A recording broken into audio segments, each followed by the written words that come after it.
Like the bail system, people talk about the bail system. If you keep the bail system to what your criminal history is, I think it's a pretty fair way to go. And I've seen the most privileged not go to race or gender, but go to money. If you have money, in most countries, you can get out of just about anything.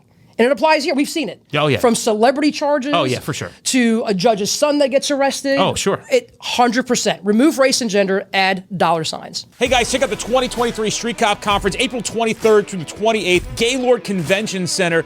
It's going to be the event of the year. Keynote speakers include Rob O'Neill, the guy who killed bin Laden, Kyle Carpenter, the youngest living Medal of Honor recipient, Navy SEAL Jason Redmond, Fox News host Tommy Lahren, Marine Corps Special Forces and Leadership Coach Cody Alford, Sheriff Wayne Ivey, Sheriff David Clark, and Sheriff Mark Lamb.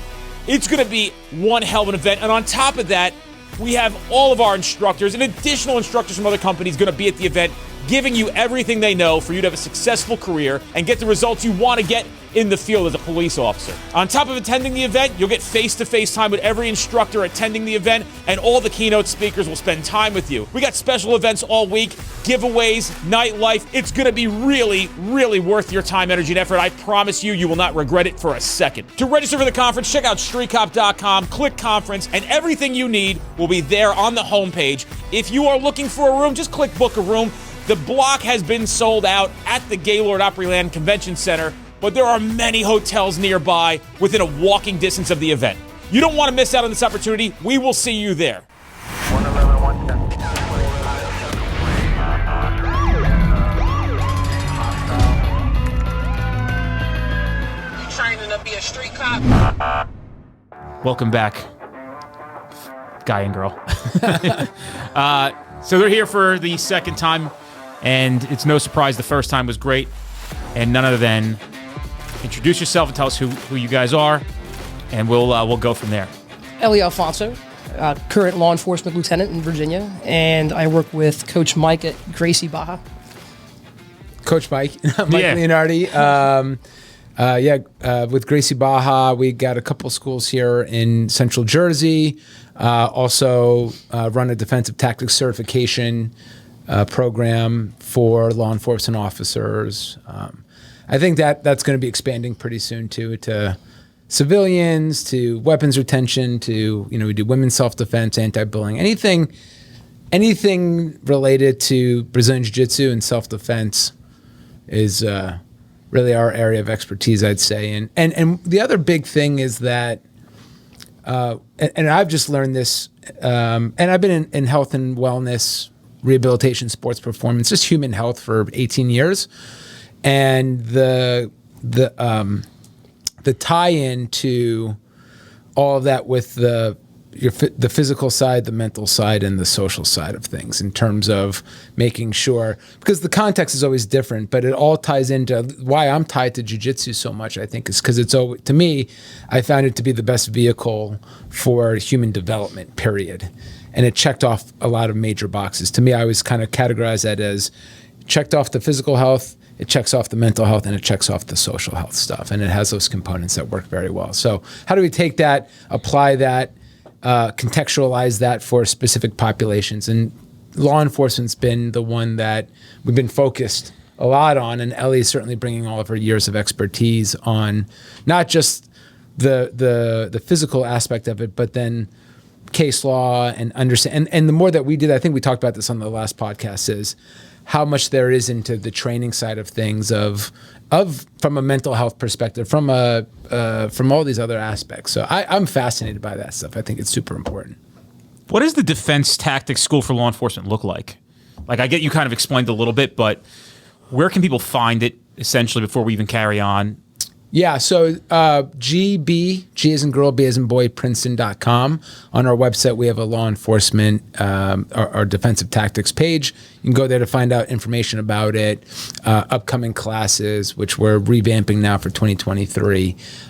So that's where they can go for it. Run me through the synopsis of what a program looks like. How many days? What's the course look like? Yeah, Ely, I'm going to pass that to you. So we have a standard 1 8-hour day, which is you come in, we have a predetermined lesson plan, what we're working on. And if you have no experience, we have a class just for that. Because just to know the basics of sprawling, framing, how to hip escape, you have to, and when you have a vest on and a gun belt on, it's a different animal. things feel a lot better in a gi or no gi on a nice soft mat.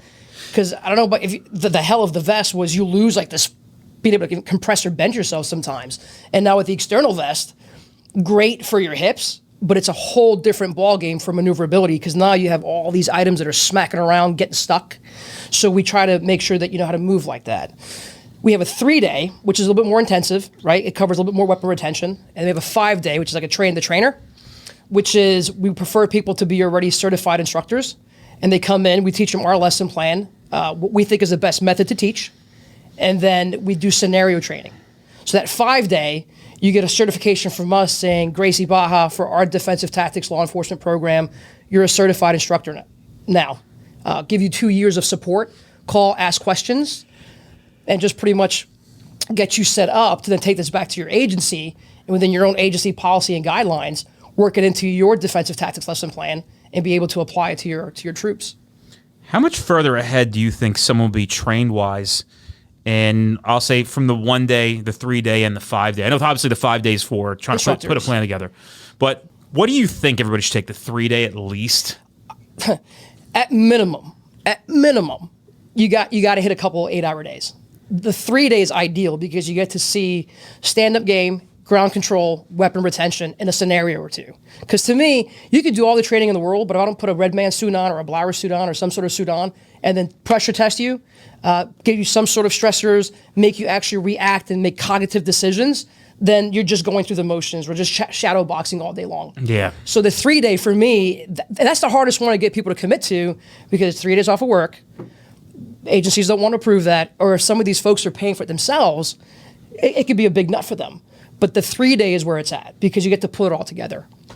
It's so interesting that people will begin to put a dollar tag on essentially their life. Yeah. It's fucking wild to me. You know, even for our classes, I'll say, you know, we're in the Cleveland area. How come there's 106 people in this class when I know there's 4,000 cops in this area? Why are you here and they're not? And how valuable is your life? Is it worth the $299 tuition to be here for the day? Even if you hear or see something that might save your life, like staying off the driver's side on a traffic stop. I drove here this morning, dude. This guy on the road that I come down, making a traffic stop, young guy, literally get out of the car, looks back at traffic, it's rush hour, and he's on the driver's side of the car, and car's just breezing his back. Next to him, complete open space, open field. If this dude pulled a gun and started firing him, he's into traffic, and he's dead. And, you know, it's crazy because you might have a guy like that, I'm not picking on that guy in particular, but you might have a guy like that who's like, oh yeah, I don't want to go to that class. It's $299. Like, but what's your life worth? And it's not a sell. We are confident that if you come to a training course like mine and one like yours, that it'll change your whole thing. Like, where do you want the pain in your? You want it in your bank account for a couple $100 or less than $1,000, or do you want it in your broken orbital bones when somebody knocks your fucking face to pieces? Yeah, and we're not going to get the training that we need daily with what is provided standard at the academy. And it's no dig to an academy. They offer what they can offer. They have who they can bring in because even they got to pay a fee. And some people are top dollar. Like I know companies out there that come in for a day class. They're charging $10K. So what I know about our program and the message to get out there is the biggest difference is this, is we have a 3-pronged approach. It's the technical, because you have to be able to understand and testify to why something works. Why did that arm break? Not me just yelling, stop resisting, stop resisting. Hey, you're pushing against me. You're gonna break your own arm, right? Then we give you the case law, right? So while you're going hands-on, are you able to articulate and justify in your own mind why we're going up and down this force continuum? What is changing? What is evolving? What is the crime becoming? How do you testify to it?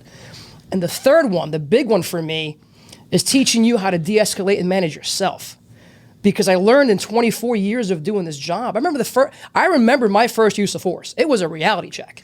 It was a short, skinny little dude, hammered as hell at a house, domestic with his girlfriend, and he was going to go with rescue because he was drunk. And I remember walking him out of the house, and he's like, all right, go in the ambulance. And he turned around, and he grabbed me by the throat. Wow. And I remember the first thing that went through my mind, I was like, what the fuck? This little guy grabbed me. And then he had intent. So the only thing I thought to do, I remember I put my hand in his throat, I pushed him up against the cruiser, and then my brain went blah. And then I remember pepper spraying him, and then his stupid wife with her kid jumps on my back. Wow. And it was my off-duty lieutenant It was a townhouse community. He came out, and I remember he was yelling like, it's me, it's me, it's me. Because I went from Officer Alfonso to ghetto real fast. Fuck this, fuck you, now I'm hitting everybody, kid included, like I don't care. Right. Right? Because my trigger went. Yeah. Because I felt threatened. And I remember afterwards, I'm like, all right, who am I going to talk to about this? And it was like, all right, you have another call pending. And I cleared the jail, and I'm like, okay, well, like my heart rate was up. Sure. I had the shakes. Yep. I was like, this is embarrassing. Like, how did this little shit get the jump on me? I just did the academy. I did Kung Fu when I was 10, and I was like defeated morally. I'm like, well, how am I going to go to a call now? And years of that bullshit until I started training myself and going to classes and just seeking, some sort of martial arts training to understand what was happening, to go, wait a minute, after every use of force, the officer has not gone through the same emotional stressors as a victim of any crime. But you can't call a cop a victim because it's like, oh, don't say that. But it's like, wait a minute, we're going through the same chemical dumps, same stress hormones. And then what happens? We go to the jail, we come back out, right? You go to the next call, maybe you have another use of force. Like I know New Year's the 30th, I had 3 use of forces for the same officer. All legit, all fine. But at some point, you can bet your ass, I'm like, yo, are you good to go? Come in, let's hang out for a little bit. Do you want some coffee? Right? What's going on with the kids and wife? Like I'm trying to assess where his head's at because you don't want now an overreaction or an underreaction. He's on edge. Yeah, right? man. Like human beings. Yeah. Exactly, right? So I found that, and I don't think it's malicious. I think it's a lack of understanding. Human behavior. Cops are human Yes. beings. You got to start treating them like they're humans and not some tool of the government that's a robot, right? And Like, then you wonder why there's a blow up. You wonder why they overreacted. Like the biggest lie I was ever told, and anyone can call me out on this one, right? I remember being told the academy. If somebody tries to hit you, it's not personal, take it personal. But fuck you, it's the most personal thing in the world. Right. You're trying to kill me. Right. Like you're hitting me, right? So it is personal. I can take it personal, but I have to react professionally, right? But I have to react with purpose, under control, and be efficient with what I do. So that's why when we do our classes, we talk a lot. We inject a lot of knowledge. And while we're pressure testing you, we want you to monitor you. Are you breathing? Are you chest breathing, right? Are you hitting an amygdala hijack? What is happening with you? Because I find that if we just talk about it and make you aware of it, that being scared is normal, shaking after use of force is normal. Like my big thing, I come on scene, I separate my guy, my troop. I got this guy. I'll pick him up, we handcuff him, you go to your car. And then I go, Dennis, you okay? No, I'm not asking you what happened. I'm not doing a roadside IA. Are you good? You're good? You sure? I'll tell you what, Frankie will transport him. I'll meet you there. And if you're good, you're good. We keep talking a couple days later because I had a great officer, man. Back-to-back uses of force is the third one. That trigger went, and this guy, he hit my officer in the face. We got him handcuffed, and the officer lunged like, fuck you, don't you fucking put your fucking hands on me. And it was like, whoa, where'd that come from? Well, this was number 3. Big dude, third time he'd been assaulted, and how much more do you want someone to take? He had a bunch of other things going on, but we weren't dealing with that. So I think with use of force sometimes you go to a class and it's like you say, hit the bag, hit the bag, hit the bag. Stop resisting, stop resisting, stop resisting. Or everybody do jujitsu. But there's more. Right? There's how are we doing it? What are we doing it? Why are we doing it? And am I okay afterwards after I did it? So that's what we try to bring together. And then he has a whole component of it that we can get into because I believe in de-escalation as a tool. But if I can't regulate me, I'm useless to you. So that's just the reality of it. when I hear you talking about, people not training, I try to understand why people think they don't need to train. I think typically it's not going to happen to them. Yes. Yeah. Right? That's what they think. And man, there's nothing more of a reality check than it happening to you, right? Like they just don't. We have classes. We had a class designed to walk you through what to prepare for if you're in a shooting, what happens at the time of the shooting, and what it's like after the shooting. Just an OIS. Just you shot. Yes. What's going to happen then? I'm telling you, literally, nobody even take the free ones because they don't believe that they're ever going to be in a shooting. And statistically, they're not. But now, it is highly likely that you're going to be in a use of force situation, no question about it, and have to use force. And listen, we've all been around a long time. I've watched the people I've worked with. I got people that never threw a punch in their life, trying to go out and be the police. And thankfully enough, their fucking coworkers are tough enough to help them. Not that we're the toughest guys in the world, but they're like little wieners, like they're like little dorks. They're not. You could say, okay, I'm a wiener, I'm a dork, but like now I'm going to take on this new persona, even though I know I have to go train Brazilian Jiu-Jitsu or some kind of self-defense, taking these courses and take it seriously. But you got men showing up 135, 140 pounds, never been in a fight in their lives, trying to be law enforcement officers. Their command presence is that of My Little Pony. You know, they can't, and it's dangerous, dude. This is where people die. I feel the same way. This is gonna be a very controversial statement. I don't mean it for controversy. No. But for women, like if you're a woman in law enforcement, Oh, I agree. and if you're a small statured guy in law enforcement or a big guy in law enforcement, everybody's got to be tested. Right. And I find that one, it really sucks to be vulnerable. It's a scary feeling. Right? If you don't know your own strengths and weaknesses, and you don't take a good hard look at yourself, but yet you want to put on a badge and a gun and have the authority of life or death and freedom, you have to have some serious reality checks. And the honest one is, what can I really do? I know what I'm capable of, right? And I know in the right scenario with the right backup, I'm capable of more. But I also know that I better be able to hold on for about 45 seconds to 60 seconds and deal with that blast of a violent encounter for my cavalry to get there. Because I can't take on everybody. I'm going to take you with me if I can, or I'm going to make you look like you.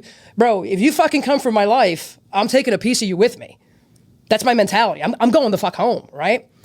But a lot of people, they can't even get there because it's just a fear. And I got people at my agency, love this dude, man, but every year he's like, I hate DT, why do we have to do it? Because we do the reviews, the critiques. I hate DT, why do we have to do it? And I'm like, well, because you want to live. And he comes in, he does great, but he hates it. He hates the physicality of it. He hates being vulnerable. He hates learning something new. It just puts his headspace somewhere he doesn't like to be.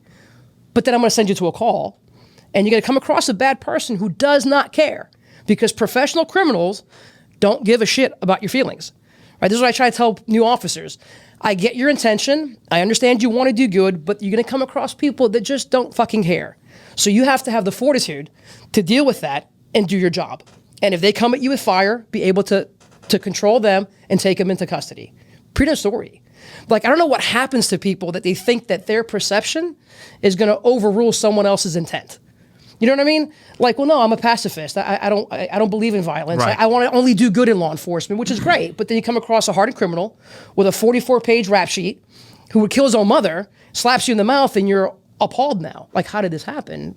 How are you surprised this happened? It's a matter of if when. For us is when. Yeah, right. Someone's going to test us at some point. You don't get to walk away as a cop. You don't get to diffuse, right? I'm at a bar, I'm at a nightclub, some shit's going down. You know, off-duty Dennis Benino, which is, I'm off-duty permanently now. I mean, I'm gone, brother. What drives me insane is the people that comment on use of force. Like, I almost have to not listen and not watch because I get visceral about it. Because I hear people comment on uses of force, and one, they comment without having all the facts, which drives me insane, right? An average citizen that gets arrested has a right to due process. We force our due process on our officers. We expedite it. It's like, release the body camera now, make a statement now, conjecture now, because we've allowed media and people to dictate the pace at which we respond. Right. And it's wrong. Like, I understand we have to be transparent, but you can't say anymore, listen, it just happened. Give us a little bit to work it out. And it's, no, you're covering up. And it's like, if we did this to the average citizen that was arrested and took away their due process, there would be lawyers lining the street. But for us, it's okay. Okay, so now you have that issue, which breeds more hesitancy. But right now, I think what you're looking at is, like you said, it's out of control. The lawlessness is, we agreed as a society, right? These are our rules. This is what we agree to. We want you to enforce them. And now we've gotten to the point where someone can commit a murder, but they can get bailed out. Because why? Explain to me that the number of people that are just turned and released, because you know who's victimized is some poor unsuspecting Joe Schmo that has no part of politics, no part of anything, who's the next solid victim of it. Oh, yeah. And we do a huge injustice. I've seen 24 years of this, and this is the worst I've ever seen it, where even there's just no logic anymore. Right. It's just gone. And I'm having a hard time functioning in a world where logic doesn't prevail to some degree. Like that poor deputy that was just killed over New Year's by a guy that never should have been out. California. Someone explain that one to me. Like, I don't understand it. Why is there no accountability on behalf of Like, you know, it's crazy. Like, you have all the accountability in the world, but the people who put the laws in place, no accountability. Judge who let them out, no accountability. Yes. They have complete immunity. People know there's judicial immunity. It's wild, and the craziest thing is it's the best system in the world. As nuts as that sounds. It is one of the most flawed systems, but it's the most replicated legal system in the entire world. I know. Because the benefit goes to you if you get arrested, that I have to prove beyond a reasonable doubt it was you. And then we have layers, right? We have from reasonable suspicion to probable cause to reasonable doubt. And in there we have motions to suppress. We'll give you a lawyer if you can't afford one. Not perfect. It's very flawed. Like the bail system, people talk about the bail system. If you keep the bail system to what your criminal history is, I think it's a pretty fair way to go. And I've seen the most privileged not go to race or gender, but go to money. If you have money, in most countries, you can get out of just about anything. And it applies here. We've seen it. Oh, yeah. From celebrity charges. Oh, yeah, for sure. To a judge's son that gets arrested. Oh, sure. 100%. Remove race and gender, add dollar signs. And it's influence, right? What is your sphere of influence? And we've allowed all these outside things come into what used to be Lady Justice that was blind. Yeah, I don't think it's ever been blind, to be honest with you. And I got to be honest with you, and I can't speak much on it. I'm experiencing it right now. And, you know, I have found a lot more compassion for an improper judicial system, and you know, to be honest with you, and the victims of it. Right now, again, it is a double-edged sword. We have a friend of mine, my friend Matt. He works now. He was shot many times in the line of duty. He's now an investigator for a defense firm, and he's like, but it's not what you think it is, dude. He's like, we're literally finding out like how bad these cops are doing things. Like they're not even giving these people opportunity. They're slapping charges on folks. He's like, we're really defending people who need to be defended. There are really like victims of like these agendas that we're trying to defend them. He's like, dude, you know, I bleed blue. He's like, but it's real. Like people are literally being charged in some of these cases where they shouldn't be. They didn't look into it. They didn't do a proper investigation. I remember I had a job. I had to go pick a woman up. She was arrested. I forgot how I ended up with her, but she's back in booking.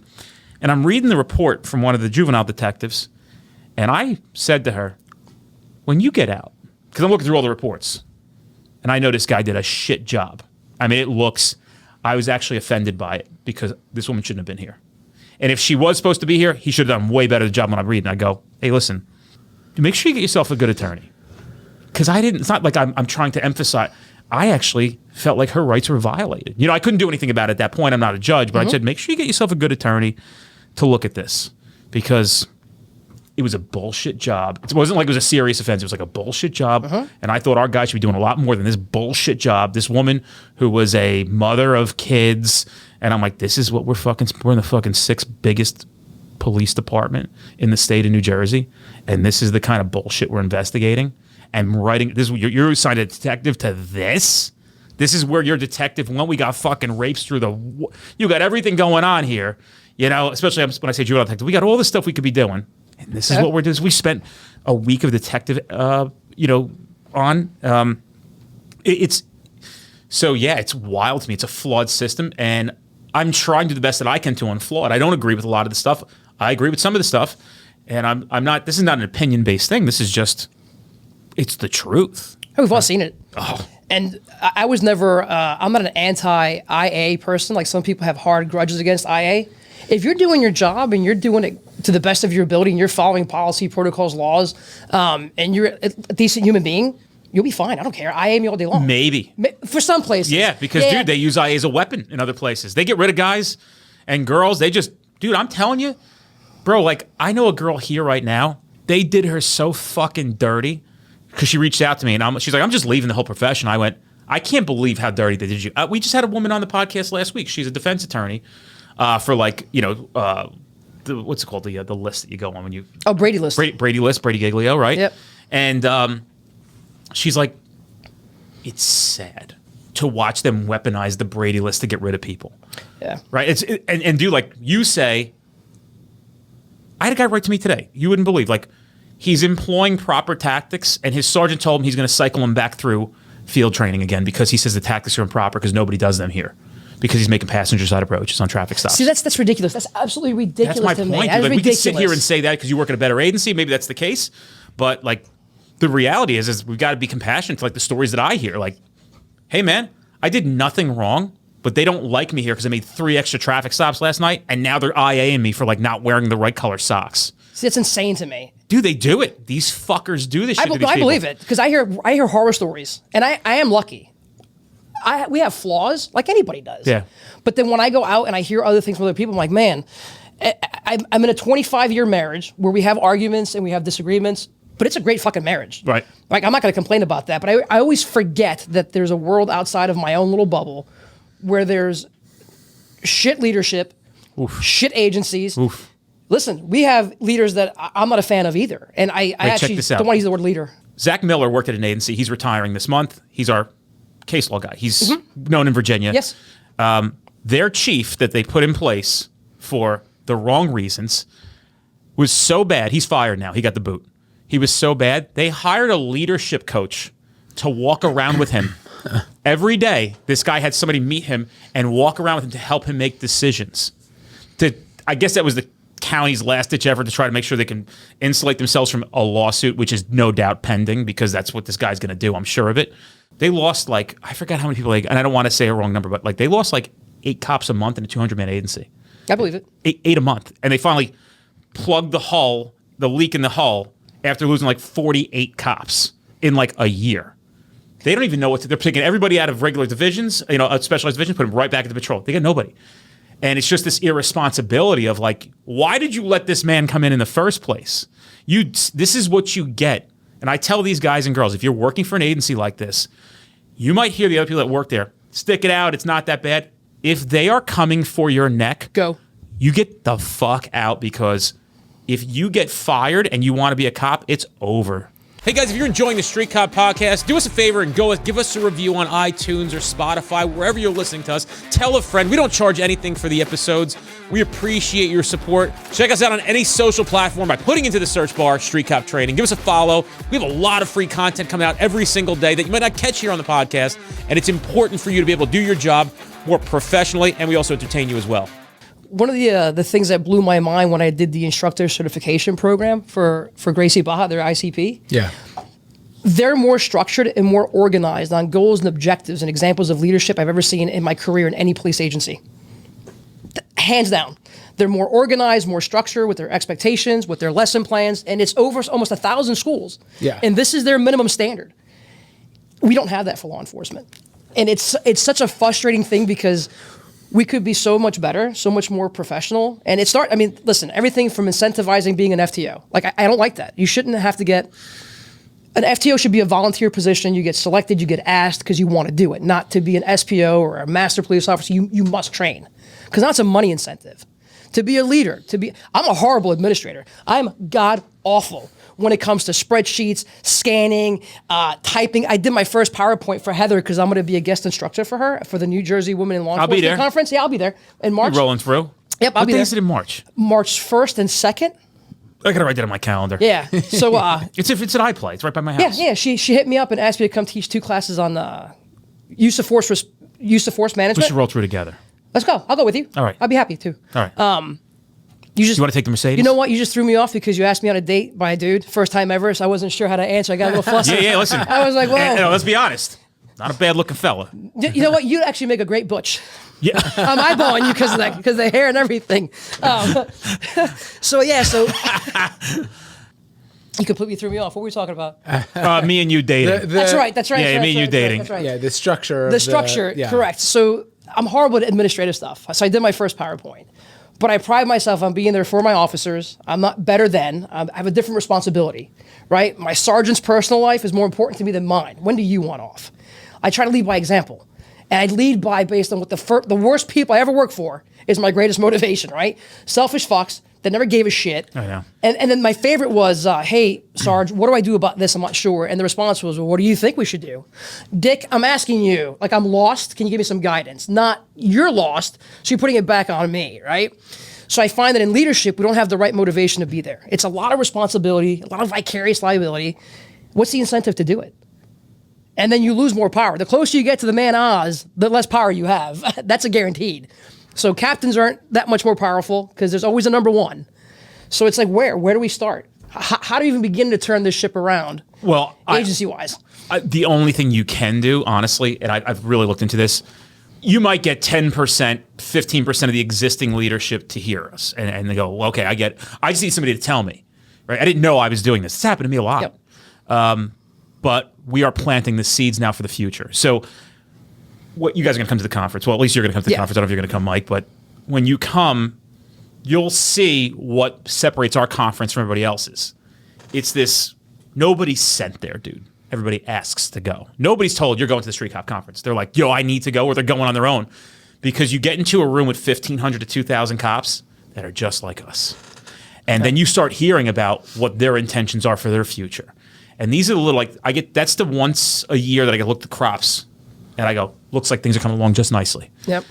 So you can take 2,000 cops, and now you've got all these people germinating this especially as they progress through the ranks, they're now germinating this new thought of how do we lead? What's important?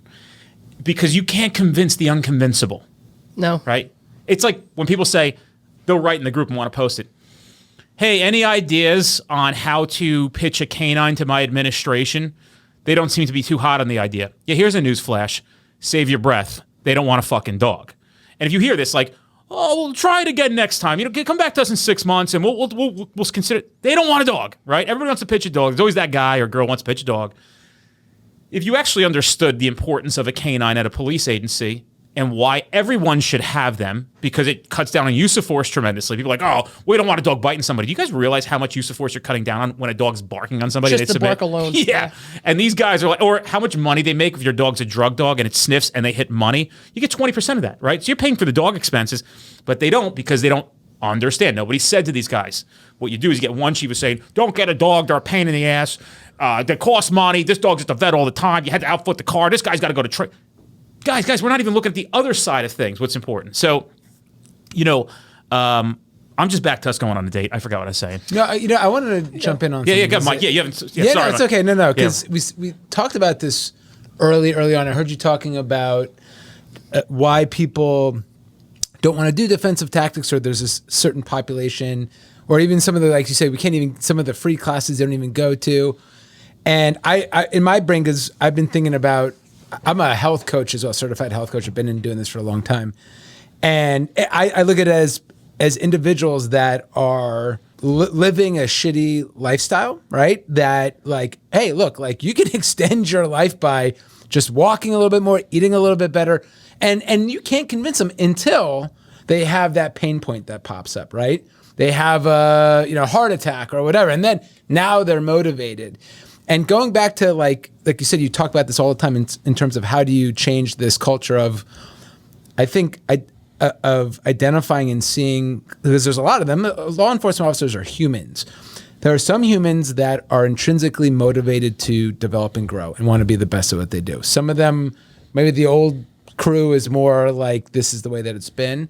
It's like, how do you identify them and build their skills up to create a larger portion of this culture that is now all about leadership, about taking care of themselves and exercising and talking to people when they need to talk to people about their mental health or whatever that is. And I think what you guys are doing in that sense, right? That's probably the best strategy is like find the ones that want that, like, because they're going to show up, right? It's not like they're the ones that intrinsically are going to show up. Empower them as much as possible to help them develop those skills and let them become your ambassadors. And so slowly but surely, right? The hope is that that culture will grow and grow and grow so that new recruits come in. These are the people they hear. These are the people they see. Maybe they start attracting more of those people at the end of the day. We can't wait for them to change things, right? Right. No, because they're not changing it. If they wanted to change it, we talked about this yesterday on the podcast, you'd have the DOJ in here, knowing that we're one of the leading law enforcement training companies in the country, and we have this podcast that's top 100, and they come in and say, hey, you have some ideas? Yeah, we got a fuck ton. We're actually releasing some slide decks on like 5 things you can do to improve recruits at the academy. Simple stuff that's in the queue of we have Hootsuite. It's going to be dumped out into the world. I write this stuff, my ideas, and I just put it out there, and people go, we're going to do that. So you can't wait for people to change. You got to do it yourself, and that's what we're here saying. Like, hey, man, we don't run the academy, but we also get classrooms and have our own academy. And if you'd like to come to the real academy, I'm sorry, academies out there. I know some of you guys are really good, and you said earlier, like, well, the academies have to work with what they got. I submit that there is limited funds, limited stuff, but I think anybody can get creative. Yeah. I think you guys can find better things. I'm not saying you, I'm saying in general, academy directors, people who care enough, they can find better things. They can find better videos to watch. They can find better trainers. Better instructor selection. Yeah. One of my instructors when I was in the academy was there on a protective order, couldn't carry a gun for his agency. Yeah, I know. And this was a trip, man. We were in learning about traffic law, right? So of course it was like 46.2, 301, no OL, right? And then he'd go, no OL. My wife's new boyfriend has no license. And we were all like, right? And then it'd be like, domestic violence. Yeah, what I got accused of, and now I'm here. We were like, what? Like, is this a fucking joke? Right. And that's the problem. And a lot of good cops don't want to go teach in an academy. The board is not part of the thing, It's like a lot of good cops don't want to be SROs, or they don't want to be, FTOs because they want to have their own car and be proactive. I would tell guys, my partners would be like, so my partner would say to me, I have really good partners, and they'd be like, but you're like the fucking lead FTO. They're always going to give you a guy. And I go, yeah, dude, that's part of being my partner. I'm going to be gone for 3 to 6 months out of the year with somebody else. I loved being FTO. And I did because, dude, I was able to develop somebody, right? I did miss my partner. I did miss the pursuit he was in because I was still doing it took us 3 times the amount to do the paperwork because I'm running the guy through the paperwork and explaining things and explaining what the different acronyms mean and what they mean by. But dude, at the end, like to watch all these guys thrive and hear the feedback later on, and bro, the people that I used to field train would get me gifts at the end, right? Who's ever heard of a field training officer getting like these guys were getting thoughtful gifts? They weren't just like, hey man, I wanted to get you I will buy you lunch for the FTO. They were like, yo dude, I bought you like this plaque and like I had your fucking kid's name put on the bottom and engraved and like embossed and then I'm gonna get you like these shoes. I know you said you like them and I just don't know what to do to thank you so much. And you'd have their other classmates, 8, 9 guys coming out of the academy with them, and I mean girls when I say that as well, and they're like, can I just do like a day or like 3 days with you? Can I get my days off? Can I ride with you guys? Because their fucking field training officer is a mope. He's a mutt. Miserable, and they're He's miserable. a mutt. He's guys I got hired with. It's a mutt. Yeah. They don't want to hear nothing. They think it's all just traffic tickets. I remember I had a kid right out of field training because my partner make our first traffic stop into Best Buy, right into the parking lot.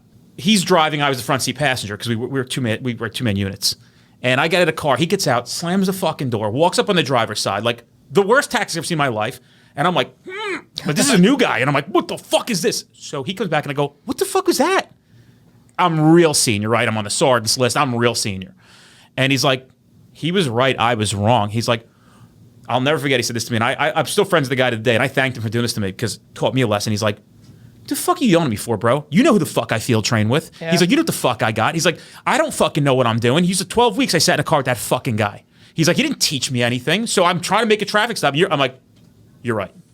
How many times we heard that in our career? My FTO was horrible. Oh, my FTO was horrible. And then you say something, hey, so-and-so shouldn't be an FTO, and you go, well, we don't have anybody else. Sad. Can I ask a question? Mm-hmm. So again, outside observer, like I'm not in this field. I don't know much at all. But I think about, again, I go back to like the human and you talk about some of the older generations and these mopes and things and everyone's different, why they're there is different. Do you see a real effect of just someone that's on the force for 15, 20 plus years that is just a shell of what they were before? And that's one of the reasons yes and why. No. You got guys are 22 years on still getting it, right? Like still motivated. You got motherfuckers out there still getting it, won't leave. They love it. They're Got it. Okay. I honestly, Mike, what I think it comes down to, just like, let's take the human population as a whole. Yeah. And, talk about why there's a 1%. Got it. Okay. And I'm not trying to sound like a dick. Yeah. Why is there a 1%? Yeah. The fee to get into the 1% is the same for everybody. Unless you were born into it, that's a different story. Yeah. But somebody along that bloodline became a 1%er somehow, some way. Yeah. The question is, who wants to join the 1%ers? And the 1% of people in the country, if people don't know, are people who have a household income of more than $440,000 a year, right? It is not unattainable. You've been told it's not, but I have an uncle who, quote unquote uncle, who's almost my age, who has a power washing business, who almost makes that a year because he works his fucking face off and forfeited everything else. And it's him and a helper. So don't tell me that like you could never be that, because I can show you a guy who ain't the brightest person by a long shot, of course, making fucking $390,000 a year, power washing 2 houses a day. And like not big houses, like 2,000 square foot houses a day, because he gets them done. He goes one half of the day, has lunch, goes to the other half, and works like 5, 6 o'clock at night. Guy's making like $400,000 a year. So like, people say things like, "Oh, these millennials are lazy." Folks, 21 years ago when I got into this field, we had lazy fucks, and Ellie will tell you that. Like, Yeah. If we graduated 10 guys, right, exactly. 2 were motivated. Yeah. 8 wanted to fucking do nothing. So that's the answer to it. Every younger generation is, the end of the world, the lazy, you know what I mean? Right. I'm sure, obviously the boomers, so to speak, said that about our population. But I you're right. I guess my next question is, and this is, sorry to go down this rabbit No, it's hole, fine. We're good. Do you think overall one of the, and because I think about HR all the time, and like as I grow in my business, I think about like what are the constraints that I need to clear in order to continue to grow my business, and the one that I'm focused on more, and it's just not a skill that I had necessarily, I don't think anybody has it initially, is your ability to identify, to recruit, and to hire talent. Let me jump in and also give you this, and to get rid of garbage. And to get rid of garbage, yes. Because unfortunately, you get a lot more garbage and you get talent. And it takes, you got to go through a lot of, just like dating, right? Yes. You start dating men, women, whatever it may be. It's bad out there, folks. I did hiring for about 4 years, and it was the hardest job I did in that agency for a couple different reasons. And even if you hire 5 and you get 4 right, you thought you had 5, you're gonna get 1 or 2 that you're like, how the fuck do we miss this one? It's like here, it's like dating, but you get better as you go about like picking up on these. Like I'll give you a few that I know for hiring. We're gonna be coming into a fuck ton of layoffs coming up, right? So if you're looking at people who are being laid off, did the whole company close? Or did they get rid of 80% of the company or 20% of the company? You don't want to be picking up that 20% that they laid off because that was their opportunity to get rid of the 20% they didn't want. Right. So they're keeping their best people. Be very weary of somebody who's like, I'm laid off. The company's still open, but I was one of the first to go. Listen, dude, they're sitting there going, this one, that one, this one. That. Nobody's getting rid of their key players. No one's, exactly. I mean, they're not getting rid of 9s and 10s. No. Yeah. But how about this? Or 6s that are solid fucking trust, right? Nobody's getting rid of the whole organization can't all be A players because A players don't want to do B player work, C player, and everybody can be compensated appropriately. Just it's a matter of what you like to do and all that stuff. But just dialing it back a little bit, the one thing that bothers people like me and Ellie is to watch people with potential who come in with the intention of being a great cop, and as soon as they hit field training with this mope, that's what they think police work is. Field training is one of the most foundational parts of law enforcement. So critical. And if you are groomed appropriately, like I only had one dude that I couldn't make proactive, and I'll be honest with you, just because like I don't think he had it. Great guy, I just think he had it, right? I just don't think he was uncomfortable with it. Great guy, but he learned a lot about morals from me. Doing the right thing, making sure you're there for your boys, making sure you don't miss calls, listening to that radio. Don't have your feel-good radio on while you're driving. I don't listen. To me, I have ADD, right? So I can't hear like Jay-Z and listening to my radio. I need to be into that thing. I need to hear where everybody is and take account for where I'm at and what's going on. I'm like locked in, laser focused, scanning my environments while I'm working. So I was able to teach him that stuff, which made him the best he could be. But he was one fucking choice away from going with a guy who's like, here, bro, fill that out, and he goes hang out in the sergeant's office, kicks his feet up because he's been there for 12 years, right? Like, and people quit managers too. If you're a shitty supervisor, if you're a shitty sergeant, or you're a toxic lieutenant, toxic anything, people walk away from that quicker than, let's say, if you were just a laid-back sergeant, or maybe not the smartest sergeant, but you had the best intention. Maybe you weren't the brightest at Fourth Amendment, but you knew to say, hey, ask Dennis. Dennis will guide you. I don't know what I'm talking about. That's good. Yeah. That's actually good leadership. People don't realize if you don't know what to do, then don't do anything. Yep. Yeah. Find the person that does. Yep. So like, bro, I mean, I might be running a successful company at some junction, right? If that's what you're calling this. But like, people call, sometimes I get a call from billing, and they're like, hey, we have, like, I'm like, I have no idea how it even works. But I have people here who have been here for 3 to 5 to 6 years who have designed the system, and it works flawlessly. Yeah. I just don't know how it goes. You ever hear the thing with, and I guess we're going on to business, you ever hear the thing when Henry Ford was sued? I'm sorry, when he was suing all the major newspapers in the 20s and 30s. And they were running headlines like Henry Ford doesn't do anything at Ford and all this other shit. It's actually a real story. And he brought them into this meeting. He invited them on, but he started filing class action lawsuits and won. So he brings them in, and he goes, well, you guys can come in and challenge my integrity if you think I don't know anything about my cars. And so the story goes, the first reporter said, well, tell us how a V8 engine works. Your new Ford V8, how does it work? Grabs the phone, calls up, brings his head engineer in. Pete, tell him how it works. They said, well, tell us how the system of the wheels work. Calls the next guy. Send Joey in. Joe, tell him how it works, right? And he told them, I run if you look at the Ford system, he changed the whole thing, right? He changed literally almost America completely, namely with the assembly line. It was basically his invention. But what he said was, I don't need to know every little detail of everything here. I just make sure I have the right people who know exactly what they're doing. Yeah. And I sit up top, and it's like the guys who run Dell, Michael Dell's not putting computers together on the assembly line. Yeah. He has people. He's not even developing them. He's the guy just going, heh, heh, heh. And that's actually, when you look at that as a business guy, you're like, okay, I need to model my business to look more like what their businesses look like. And it takes a big stomach to do that, because first you're going to take a financial haircut. You're going to step back out of the weeds, and you're like, Dennis Benigno, as nuts as it sounds, should not be instructing in the field. But I think there's a balance of it starts to taper off, and it starts to shift a little bit this way more and more. Because am I serving the world better by being me in a classroom, or here making sure we put more instructors on? It's no different than being on the side of the road. I used to have this theory, and I don't want to ramble on because we have about 5 minutes left. But and we'll obviously do this again. All right. We have a date. Oh, that's right. No pressure. I better get prophylactics. I know where this is going. I can tell you how you're looking at me. Yeah. So, I remember being on the side of the road and thinking like I'm having an impact on society. Right? I'm locking bad guys up. I can probably knock down 2 decent arrests a shift.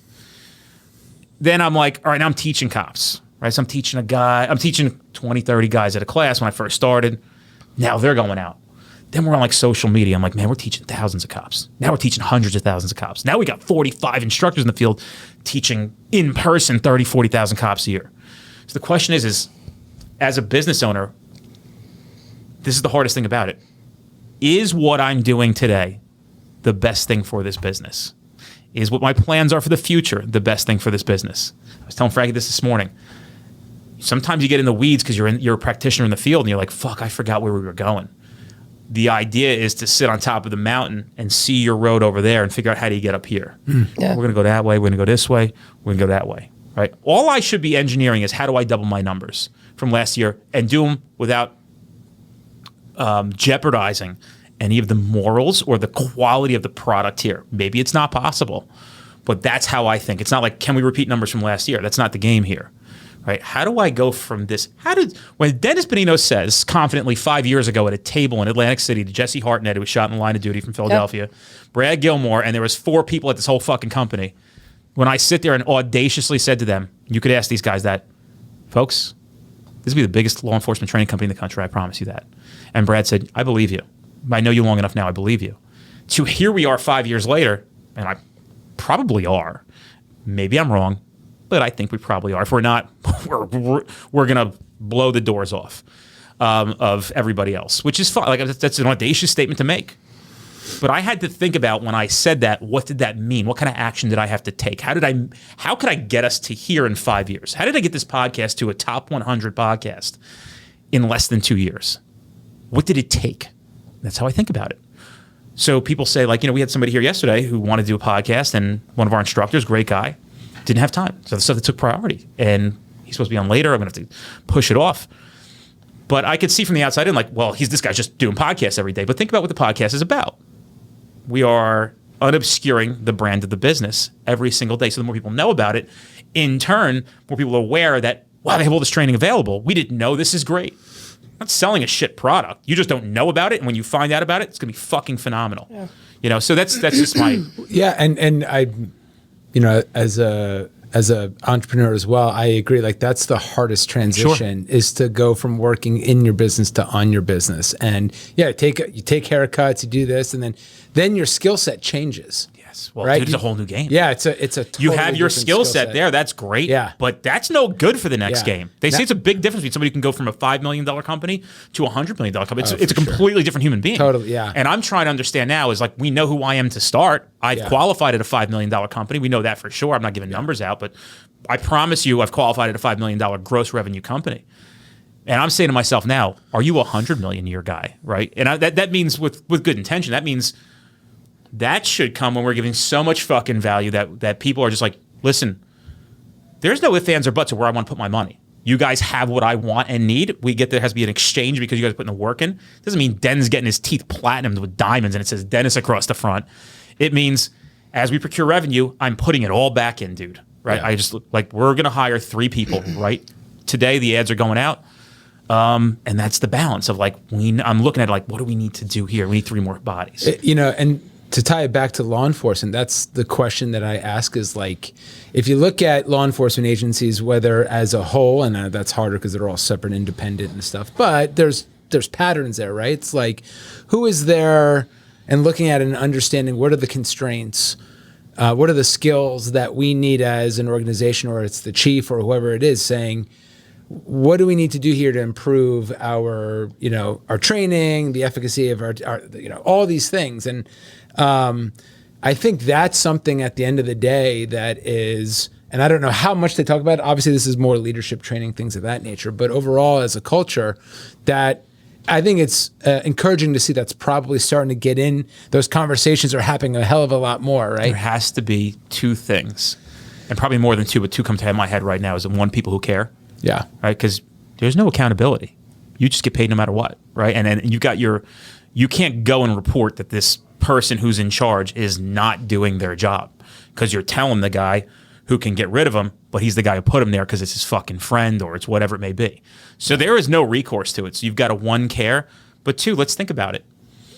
No better example than watching politicians who have no experience in life or business going in, taking over administrations and fucking everything up.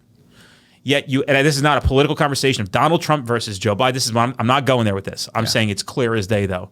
Then you get a guy who's a polished businessman going in, making business decisions, unemotional business decisions, and they have the practical skills. And the same thing applies, right?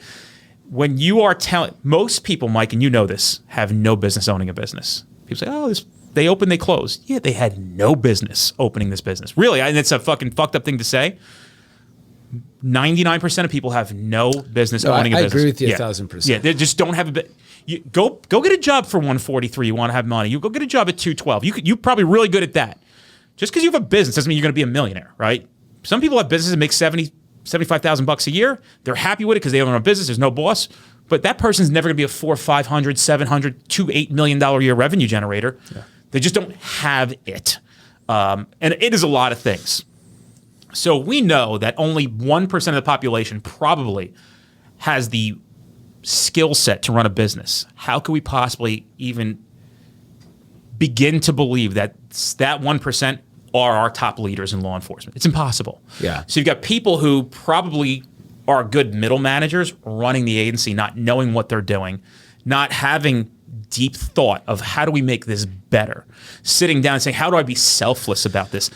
Why should we have a dog, right? And then I'm a guy who comes out here and starts talking the truth, and they're very offended because accountability. You're being exposed. It's a very incestuous pool, too. It's the same groups of chiefs that retire and then go somewhere else, from the West Coast to the East Coast. Oh, it's wild. It's the same pool. It's the same cadre. They got connections. Yeah. They got connections, dude. So you're not changing anything. You're just bringing the same philosophy. Sometimes chiefs become kings, and it's not our agency, it's their fiefdom. And that's a very dangerous place to be, right? Because you have a command staff for a reason. You have your subject matter experts for a reason. But ultimately, it comes down to one person's decision. So it's very interesting. It's wild, It is. And honestly, Mike, unfortunately, there's nothing we can do about that. Yeah. You just can't, because the people who are in charge of it are the people who are causing the problems. It's so what we can do is try to start at the bottom instead of starting at the top, and hopefully watch it grow. Yeah, that's all we can do. That's the only thing I have for that. And I think myself and people like you guys, and we're all just keep coming together and kind of circling around in the same environment here. And there's other police training companies that are on the right. But here's another thing: there are police training companies that are horrendous, and they get involved because there's money, and they're teaching crap. But if you go there and the guy's got bars on his collar or fucking feathers on his shoulders, you're like, oh, he must know what he's talking about. He's a police training company and he's a fucking major. No, that is not true. It just isn't, and I can prove that, but it also may be true. So it's not saying you go to, oh, this guy's a fucking lieutenant. He doesn't know what he's talking about because he's a lieutenant. No, he might be the best there actually is. But just don't think he's the best he is because he's a lieutenant. Correct. Or don't think a guy who's a patrol officer like myself couldn't know anything. Right. old Dennis Benito, when I first started, dude, I was a patrolman. I left. I wasn't a sergeant, right? I was on the list. I'm sure I would have been promoted, but I left. I left on an injury. So one of the things that I was dealing with when I was new was like, this guy was never even a sergeant. How could he know what he's talking about? And dude, I mean, I don't know everything, but I'll run circles around your ass in Fourth Amendment case law. Circles. I only know about 5 people personally that actually understand Fourth Amendment. And Ellie, we haven't talked about it, but I'm sure you're probably one of them.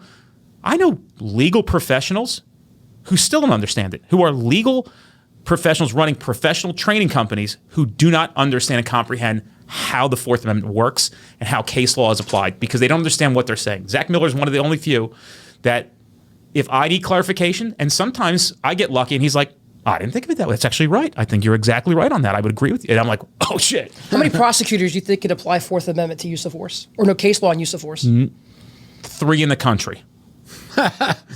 Yeah. Bro, like great. 3 in the That's insane. country. Yep. Yeah. Like, maybe. And that's fucking crazy. Yeah. And sometimes the best ones are the ones where being a prosecutor really is a political... Like, New York City probably has really good prosecutors at some level because that's a step towards being a political figure. So you might get some real talent in some of these major cities, and a lot of times they're disassociated with the street level district attorneys, whatever they are, who are prosecuting low crime cases. These guys are going to high profile shit, and that's how they get the reputation. Like the Kennedys were high level prosecutors. Rudy Giuliani was a high level prosecutor, and they went on to be the mayor and the president and senators. So the talent is in the people who are trying to get to a political position if you're in the public side. The other talent, you'll meet Jonathan Cohen in a second, who's my attorney, represent me on something else. This dude is magical to watch litigate.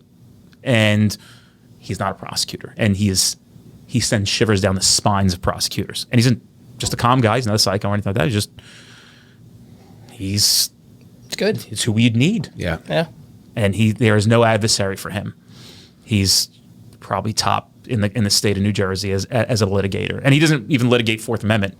He's an administrative litigator. He's amazing, an amazing fucking person. So he's on the podcast next, right? Nice. So anyway, I'm sorry. Did I sound like I was like full of hot air today? No. That's good. You guys like bring out the best in me. Nice. That's a compliment. Thank you. Yeah. But you guys, but you know, it's so funny. We always like come in here like the second time, and I'm like. And then it starts going, and I'm like, this is why you fuckers are back.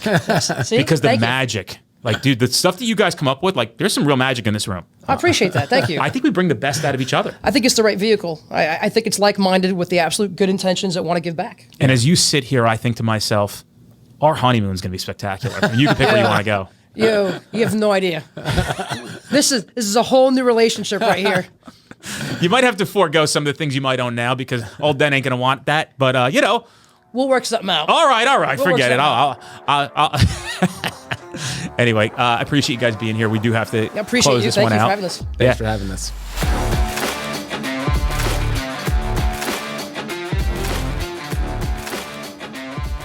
Guys, if you're in an area where you're trying to get to our classes, but we're not close to you, fret not. We actually have on-demand training at streetcop.com. You can take that course online right now, and then you could attend that training in the future at no additional cost. You can redeem your voucher, so you get 2 for the price of 1. We don't want to deny you the ability to take this training now, especially knowing that it can keep you safe at a very minimum, putting bad guys in jail where they belong, and at the maximum going home to your family. Check out streetcop.com for that offer.